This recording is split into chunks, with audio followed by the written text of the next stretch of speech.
राष्ट्रपति आसिफ अली जरदारी ने पाकिस्तान में हिंदू अल्पसंख्यकों को लेकर ऐसा बयान दिया है जिस पर अब सवाल उठने लगे हैं। जरदारी ने कहा कि पाकिस्तान और वहां के मुसलमान 3 से 4% हिंदू आबादी को बर्दाश्त करते हैं।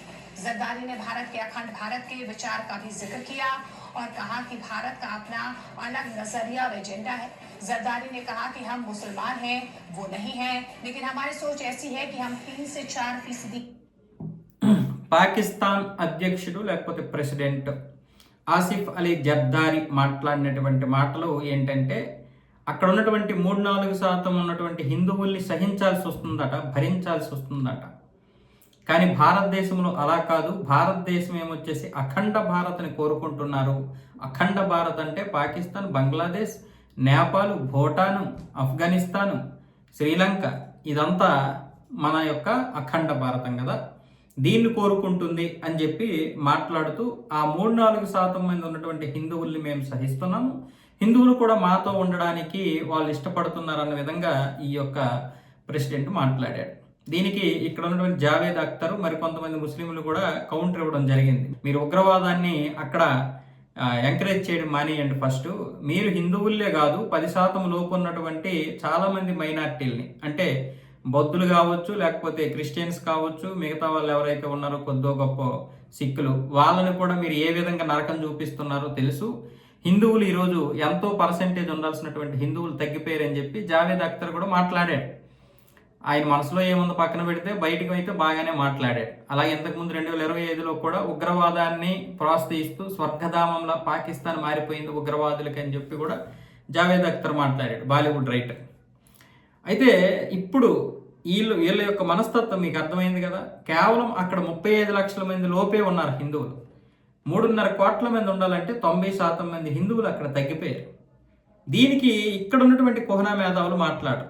ఇప్పుడు ఆసిఫ్ అలీ జర్దారి మాట్లాడినటువంటి మాటలకి మన యొక్క కుహనా మేధావుల నోట్లో ఏముంటుందో తెలియదు. మరి ఆ నోట్లు ఏం పెట్టుకుంటారో తెలియదు, కానీ ఒక్క కుహనా మీదే మాట్లాడరు. అదే కుహనా మేధావులు ఇక్కడ ఏదైనా జరిగితే మాత్రం నోళ్ళు వేసుకొని పడిపోతారు.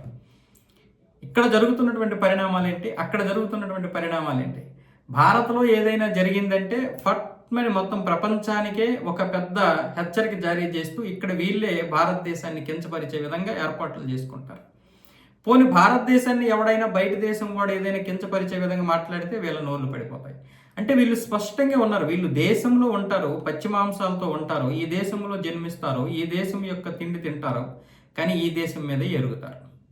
మనం తినే కంచం మీద ఏదైతే ఒక అశుద్ధం వెళ్ళేది ఉందో అలాంటి పరిస్థితి ఎక్కడ ఉందంటే మన దేశ కుహనా మేధావుల చేతుల్లో ఉంది. ఇంతకుమించి ఏం చెప్పలేను నేను మన కుహనా మేధావుల గురించి. ఆసిఫ్ అలీ జర్దారి చాలా వరకు బెటర్, ఎందుకంటే ఉన్నది ఉన్నట్లుగా మాట్లాడేస్తాడు. వాళ్ళకి హిందువులంటే పడదు మొదటి నుంచి. 90% మంది హిందువుల్ని నాశనం చేసి 10% కూడా లేనటువంటి ఆ 3-4% ఉన్నటువంటి హిందువుల్ని సహించాల్సి వస్తుంది, భరించాల్సి వస్తుంది.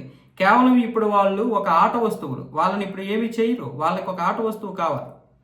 ఆ ఆట వస్తువులు మనుషులు కావాలి. ఆ మనుషులు ఎవరు అంటే వీళ్ళు హిందువులు. అక్కడ బిక్కు బిక్కు అనుకుంటూ బ్రతుకుతూ ఉంటే ఆ బిక్కు బిక్కుమనే బ్రతుకులు వీళ్ళు చూస్తూ ఎంజాయ్ చేస్తూ ఉంటారు. అంతేగాని వాళ్ళేమి భయపడిపోయో లేకపోతే మా ఉదారమైనటువంటి మనస్తత్వంతో వాళ్ళని ఉంచలేదు.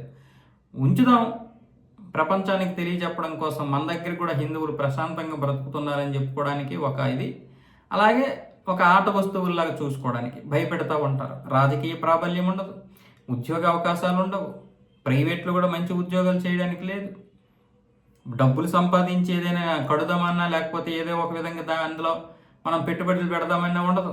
ఒకవేళ డబ్బులు సంపాదించి ఏదైనా మంచిగా జీవించినా సరే భరించలేదు. వాడు ఎప్పటికీ పాకిస్తాన్ హిందువులు ఆ రకమైనటువంటి జీవితాలు జీవించాల్సిందే.